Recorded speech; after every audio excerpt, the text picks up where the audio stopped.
Hi, this is John Pettigrew, and you're listening to Talking Through My Hat, a podcast that explores bookish businesses, the fantastic people who create them, and what those people have learned. I'm a hat wearer, a recovering editor, and the creator of Future Proofs, enabling editors and authors to work better online. To find out more, visit wearefutureproofs.com or follow me on Twitter at John_Pettigrew.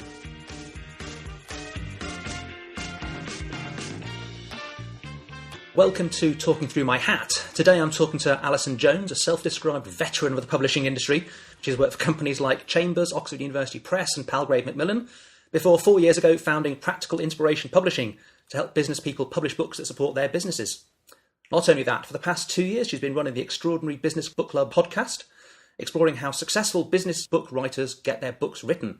And she's also just published her own business book, This Book Means Business, to help business owners write books that support their businesses. So welcome to Talking Through My Hat, Alison. Hello, John. That's a lot of books and businesses, isn't it? Yeah, well, it is. I was going to say, it's quite a lot to have on your plate at one time. I sometimes wonder, looking at everything you do, how you fit it all in. What's your secret to keeping so many different pots on the fire? Well, you know, sleep is overrated. That's what I say. Well, to be honest with you, the secret is that they're all aligned. They all kind of work together. I think when you're trying to do things that pull in different directions, it's really, really hard to keep them all going. But, you know, the podcast led into the book, and the book, you know, drives business development for the business. And that way, when you're doing something, you know it has multiple benefits and you're getting multiple, you know, things out of it. So that's kind of how it works, really. It's all aspects of the same thing, isn't it, in a sense Exactly. there? Yeah, it was interesting. What excited me reading the book, This Book Means Business, was how useful it is simply from the perspective of thinking through your own business, quite apart from the possibility of writing a book yourself. How important do you think that is for business writers to have the business side really clear? Well, I think it's vital, and we should probably talk a bit about nomenclature before we go much further, because I think the word business book, it's one of those, you know, bandied around. Everybody thinks they know what they mean by it, but actually I think I probably mean something slightly different than most. I don't mean a book about business, you know, a book about management or leadership or the rest of it. It can be, it might be, but actually what I'm talking about is a book that is written with a business behind it, you know, to build a business. So it's the front end, if you like, but there's a back end of a business. So it's not a book that stands alone and there's nothing else behind it. So some of my business books are in, you know, outdoor skills or health and fitness, or, you know, menopause. I seem to have a niche in menopause. You know, there's a whole range of stuff. But the point is that these are books that work to build the businesses behind them. Yeah.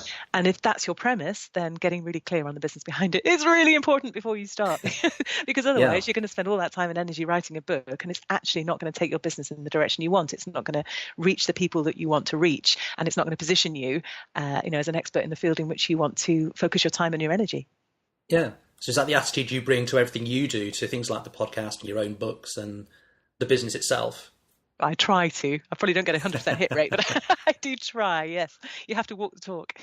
Yeah, absolutely. I mean, there's a phrase that Silicon Valley companies like to use, eat your own dog food. That's the one. Means that you should use the product you're building yourself for real, so you understand how it works for users in the real world. Is that partly why you decided, as a publisher of business books, to write your own book? Yes, partly that, and I have used it shamelessly to do loads and loads of experiments, and all of which have been really interesting, and many of which have been very successful. So it is good, because I can say to people, in fact, later on today, I'm giving a launch process webinar, because I set up a street team. This is one of the tips that I share in the book.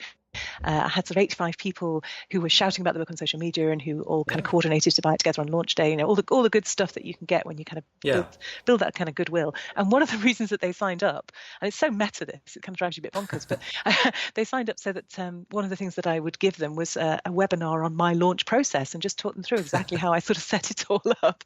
Right. So yeah, there's lots of kind of experimentation that I was able to do on my book that I probably wouldn't have risked on another book, like, you know, making the launch price so low to get the visibility and the best status. Yeah. You know, I felt I wanted to demonstrate that would work on my book, and now I feel more confident and comfortable recommending it to authors in the future.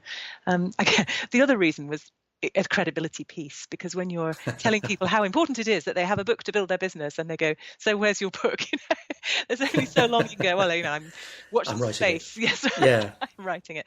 But the other thing is, you know, I really believe, probably my central kind of philosophy is that writing a book is not something you do locked away in a room as a side project. It's absolutely embedded, and that period in which you're writing your book and researching it can be one of the most fertile times in your business for your own personal development, for your thinking, getting your ideas clear, but also for building your network, reaching out to people and involving them in the research and the testing and so on, and your platform. So using the content that you're creating to create blogs, what I did was set up the Extraordinary Business Book Club podcast to interview people, and then much of their wisdom and their insights and tips went into the book. So the podcast was getting new listeners and building my reputation and bringing in new clients, while it was actually the research for the book, which, to be honest with you, is why I set it in the first place. So it's bringing it all together, as I was saying before. Yeah, two things working together. Yes, so eating the dog food and also the credibility thing. Yeah, it's quite clear when I say reading the book, particularly that first half of the book isn't really about writing at all. No, it's about thinking through the business, and that's I say you could that first half of the book is just a really good book for anyone who runs a business, wants to think about how they do it, why they do it, how they can do it better, blah blah blah blah. And then the second half, you really get into the writing kind of side of the process. It's really kind of a good way of putting them together. I thought it was a really good thing. Oh, I'm glad you liked it. Yeah, definitely. I did want to pick up on a word you used before, which is kind of experimentation. It's one of these things that intrigues me. I'm involved doing a software business, this kind of stuff, and iteration and lean and experimentation, all buzzwords in software. We don't tend to see it that much in publishing. Yeah. And I don't know whether that's that people are afraid to experiment on someone else's book, their baby or something. I mean, was that for you one of the real values, as you said, of publishing your own book here? Definitely, yes. I mean, having that space to do it without, annoying somebody or getting it wrong on their behalf. Yeah, it's my baby, so I can do what I like with it. But yes, I'm a huge fan of agile and the lean approach. I always have been. When I was working in Macmillan, I was project managing, big sort of reference books online and ebook platforms and so on, and working in an agile way, and it was a revelation for me in terms of how you approach software. And I think that a book is quite stable. It's a finished out. I'm laughing because I remember talking to a professor who said a book is a bit like a tombstone. He said everybody wants one, but it's not where the party is. And I think books have had a little bit of that kind of reputation, is that they are static. They have to be static. Librarians need them to be static, and we know when you go back to an edition, it's going to be the same as the person who referenced it before you. It's kind of the cultural artifact that sits there. It's the cultural exactly. It's the kind of the output, and it is stable and static and all that kind of lovely stuff. But I think the process of getting there can be much more agile and iterative, and can have lots of outputs along the way. And they don't just have to be blog posts, which is the obvious one that people always think about. It could be an infographic, it could be a white paper. There's a whole range of different content outputs depending on who you are and how you are, and who you're reaching and where they are and so on. And I think if you're not using that more agile approach and saying, well, this I think is my big idea. How does this land with people? What terminology can I use that allows people to really get it quickly? All those sorts of things. Then you're missing a trick. Yeah, and it's one of the fascinating things with some of the social media stuff. Twitter's a big thing for publishing, and that rapid fire conversation you sometimes get, it can really be useful, because you get input from people you never would have thought would pitch in. And it's, as you say, here's an idea. Do you even get what I'm talking about when I utter these words? Yes. What do you think of when I say this? Yeah. Yeah. Or even just testing out, if you've got a couple of titles, which one lands better? Yeah, absolutely. That's the kind of the marketing and publicity kind of side is, what communicates to people. Yeah. And there's another dimension as well, which is about getting people feeling involved and engaged in something, because books still have a real, as you say, they're cultural artifacts, and people get excited about them. Nobody gets very excited about most widgets, and you put a book out into the world and suddenly people are really interested. So you can really leverage that. You get people involved, and they feel that they've made a contribution to your book, that you've incorporated their thinking. Maybe you can give them the credit. Then when that book comes out, they're going to be shouting about it on your behalf. I guess that was quite helpful for you with the podcast. You've interviewed some fairly significant people. You're able to hopefully get them to say, oh look, I can help contribute to this book. Absolutely. But you also mentioned you got this kind of street team together for this, which kind of 85 people you said? Yes. Who were kind of committed to actually helping you launch the thing. How did you get those people involved? Was it this kind of little bits of communication and engagement? And how did you get that engagement to work? Well, it didn't start from cold with, would you like to join my street team? It started from, and this is the important thing about building a platform. Yeah. It takes a long time. So, it started from a base of clients, obviously, but then the Yeah. Extraordinary Business Book Club on Facebook is quite a significant sized community now. More people joining all the time because I always reference it from the podcast, and I built up a good email list. So I have those routes to people who know me and like me, and some have worked with me, many haven't, but they're just interested in the topic. And those were my routes to go out to the street team. And actually, the interest in that, and I think it is, as I say, it's quite meta, but people were going, yes, I kind of want to support the book, but mainly I want to see how she does this. Yeah. They brought people along as well, so They want to see behind the curtain, which is fine. It's got to be a quid pro quo, and well, as long as they walk behind the curtain and help out, I guess. Exactly. I wanted them to do the sharing on social media, and as I say, to buy the book in that kind of coordinated moment on launch. And I didn't make it hard for them. I put the price down really low, and then sort of I gave them stuff that they could share, created images and so on. So I tried to make it as easy as possible. But at the end of the day, if they were willing to give that to me, which didn't really cost them much at all, then I'm absolutely happy to give them. They got a free copy of the print book. So it actually cost me, but it was absolutely worth it. And their name is in the book as well. So that sense of investment in it is quite strong. And this webinar and so on. So Oh, excellent. So let's broaden out a little bit from the book that you've just released, that to sort of exemplify your business almost, and think about practical inspiration itself. You've worked in publishing for quite a while. Why did you set out by yourself? It's impossible that I have been working this long in publishing. It's worrying, isn't it? But why did you set out from the kind of that the usual publishing stable corporate kind of thing to do your own business, that practical inspiration? Well, I'm not sure there's anything terribly stable about corporates these days. Well, it's true. It's true. There's two answers to that. The quick answer is Macmillan was moving all its staff from its bases in Oxford and Basingstoke, which is where Palgrave was based, into a single campus in London. And we didn't want to move to London, basically. So it was as simple as that. I can relate. I was very, very lucky that I had 2 years of notification. So I had lots of time to think about the alternatives. The second answer is that I just thought publishing was broken. This is just a broken model. We cannot sell content for money anymore. This is not a long-term thing. It's reactionary. It's defensive all the time. It's an end game, and this is very unsatisfying as a way to live. This is not how I want to be. So I was going to just leave publishing, and I trained as a coach. So I was going to be a business coach. I did experiment with the whole life coaching thing. It turns out I'm a terrible life coach, really awful, but very, very good business coach. So that's what I was going to do. I was going to go into facilitation and mentoring and coaching. And you have to do practice clients as part of your training. And every time a client discovered that I was a publisher, all they wanted to talk to me about was publishing their books. So I thought, this is interesting. So it sort of came there's still something full there. circle. Yeah. So now I set up the sort of practical inspiration in 2014 purely as a publishing services company, if you like. So this is you want your book published. It's a business book. It's a book for your business, and therefore you want it to be professionally published and beautiful and credible. But you want the control. And you want to be able to give copies away if you want, because actually this is a marketing tool for you rather than a book per se, and that doesn't mesh well with most publishers' approach. Traditional publishing model, exactly, because all they want to do is make the maximum amount of revenue out of your book. So these are two, goals in tension, if you like. It's revenue from the book as opposed to revenue in the entire business. Exactly. One new client from your business book will probably be worth more than your year's worth of royalties. So your aims for the book and what you want to do with the book wouldn't necessarily fit with what a traditional publisher would want you to want for the book, which is maximize the sales revenue of the book. So that was sort of where it came from, and it's grown over time, and it's now actually a hybrid publisher. I once you can take the girl out of publishing, but I decided actually I did want to have that kind of editorial control, and I commission books as well. So it's both. And actually, as a business strategy for me as well, I'm very consciously developing the more kind of high margin services stuff alongside the asset based stuff, so that I'm building up a list that I can sell on in the long term. So building up a sort of asset base. So it was almost a kind of a perfect storm there, wasn't it? I can relate to this as a story. It's that you had the push out.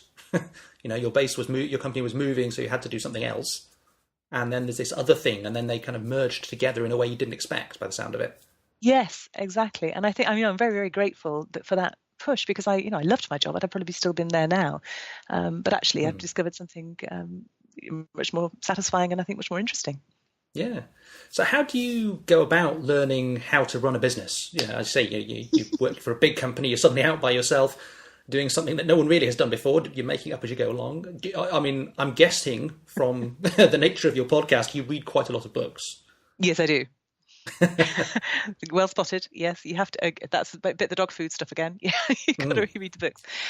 Actually, though, as I say, I had 2 years of knowing that I had to find something else, and in those 2 years, pretty much everybody I met who was running their own business, I kind of grabbed them smartly by the lapels and said, what do you wish you'd known when you started off your business?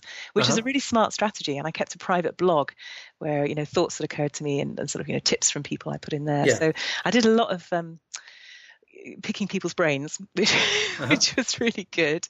And yes, I did a lot of reading, probably a bit too much reading, actually. Do you know what? I don't think anything really prepares you for doing it. You do it by doing it. And yes. You take something and you try it out and you establish it and then you build something else next to it and gradually you're doing it. I think, my big tip there would be get help on the stuff that isn't core to what you do. Anything that somebody else apart from you can do, try and get someone else to do, because otherwise you end up spending your entire day bookkeeping and, that's not efficient. Yeah, you've got to find that balance between, the stuff you should be doing and the stuff that you don't need to be doing, particularly if there's just one or a very small team of you. Yeah, and maybe you can't do that at the beginning, but as soon as you possibly can, and I think have that in your head. You've got to even draw out a structure for your business, and you'll be the head of every department at the moment. But which is the one you're going to hand over first, and how are you going to do that?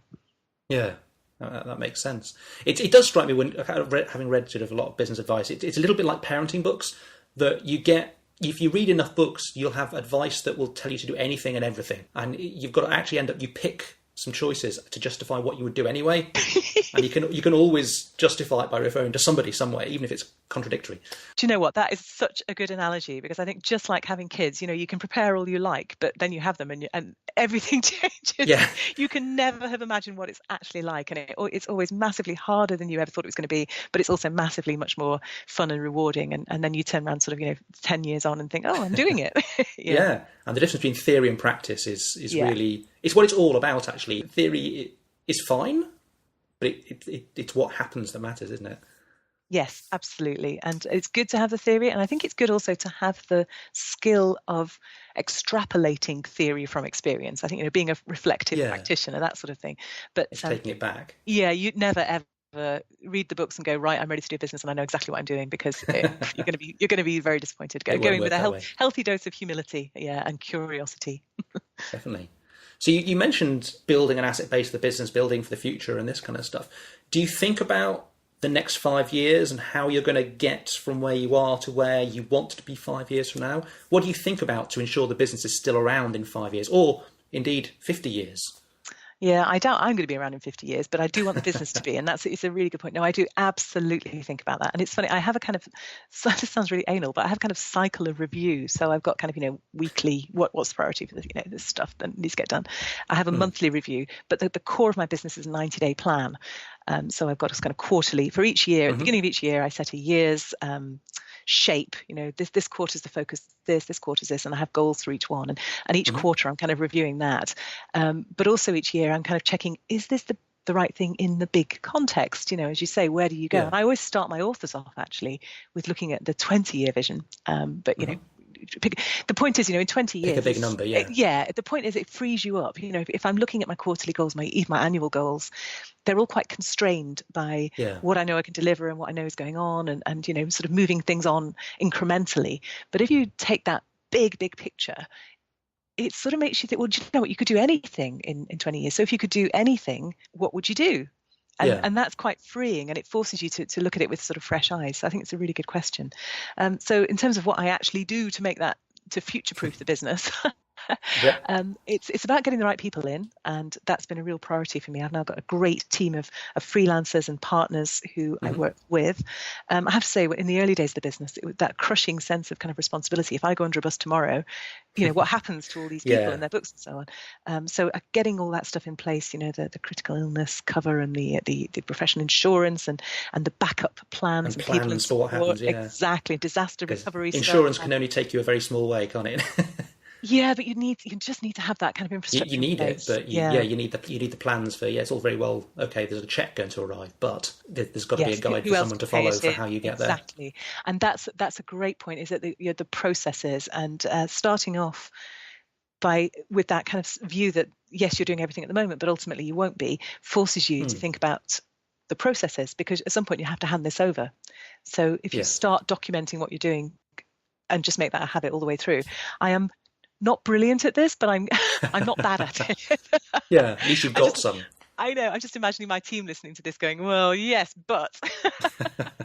It's one of So, the interesting things at the moment. Everyone's getting very stressed about GDPR and the new data protection regs. But one of the interesting things about the new regs is that they say you must have policies yes. for what happens if this happens, what happens if you have a data breach, what happens if someone asks you for their data, how will you go about finding that out? And they don't have to be very complicated policies for small businesses, but just that process of thinking of what would happen if. Exactly. And that folder where you've got all that key documentation. So yeah, it's really, really important. And you'll get your privacy policy straight. GDPR is a really good opportunity to just review all of that, actually, because there's some really, really good guidance out there. And you can kind of pull it all together and just take a day and wrap a cold wet towel around your head and do it all. Yeah. But and don't forget, by May the 25th, everybody. Yeah, exactly. It does matter. In a sense, I don't want to overstate it. I don't think the government's going to come crashing down on May the 26th to a small business that's not quite got their privacy policy sorted. But it's not quite like that. It's not. We're not their target in a sense. But it's part of just getting that business future proofed and making it scalable. That's the other thing. I want this business to grow, and that means putting in the groundwork now. Yeah, absolutely. So, taking a swift pivot to one side, we talked about the business for a bit. What about yourself? What have you learned about yourself from running Practical Inspiration for 4 years?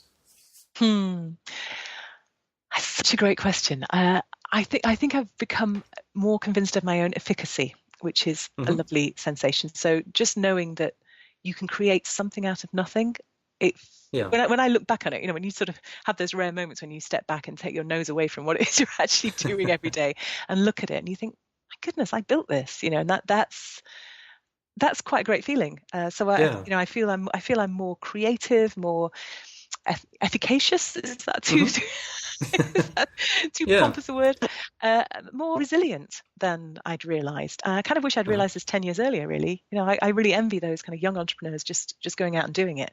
I think also that sense of the old me would have wanted everything planned before I started to know it would work. The new me is much, much more adventurous and braver about trying things out, and probably a little bit more thick-skinned about bouncing back when and if they don't work, because it's that great thing. If plan A doesn't work, the alphabet has 25 more letters. It's all good. Get there in the end. Exactly. So what is it that you find hardest about running the business, kind of day to day or week to week? Yeah, I'd say it probably used to be that sort of 4 a.m. stress and the panic of what if it all kind of, because you're building something out of nothing. What if I've done it wrong? What if I've missed something? And I think taking the time to work on the business and get all that infrastructure stuff and disaster recovery stuff in place has made me feel a lot more cheerful about that. I guess it's managing your attention, which, to be honest with you, is everybody's issue. But at any one point, there are at least 12 things that I could usefully be doing, and being really disciplined about not just turning to the one that's at the front of your mind or the one that somebody's just emailed you about, but actually stepping back to go, what's the thing that I need to work on that maybe somebody isn't necessarily chasing me for, but it still needs to be the priority of my business. I do find that hard. I think I'm still in the people-pleasing business a bit too much. There's that. There's an axis with things that are urgent and things that are important, and they're not necessarily the same.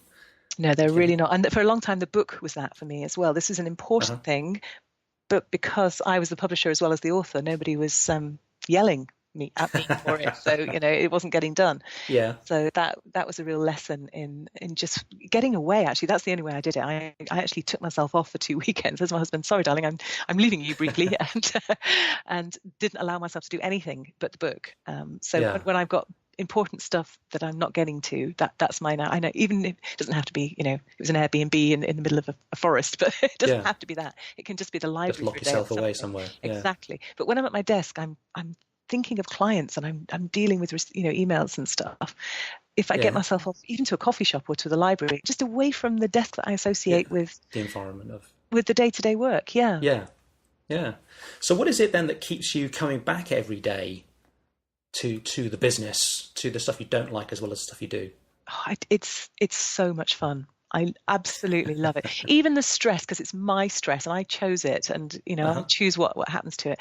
That sense of when you present an author with their book for the first time, it is just magical. It's quite an emotional thing every time, and teaching people and seeing that click when they get it, seeing them get clear on their business. It's just so rewarding. I think publishing is one of those rare, well, there probably are others, but it's an industry that really perfectly balances the creative and the commercial. And I absolutely love that. I find it so satisfying. Well, I think that's a great note to end on. Thanks very much for all your thoughts and for your time, Alison. Thanks, John.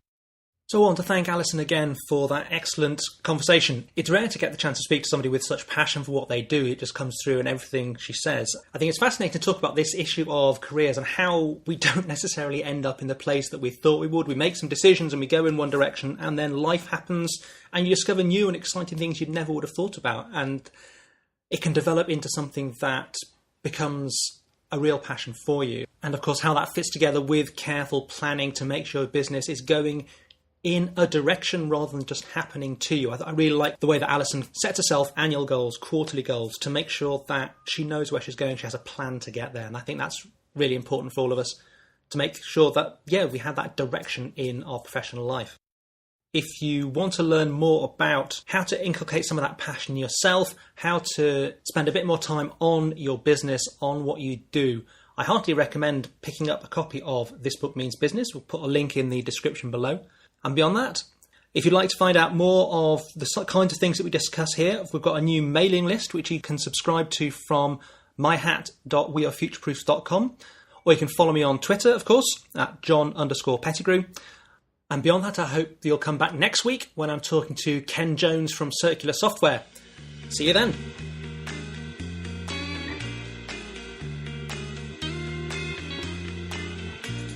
This was Talking Through My Hat, a podcast by John Pettigrew, founder of We Are Future Proofs.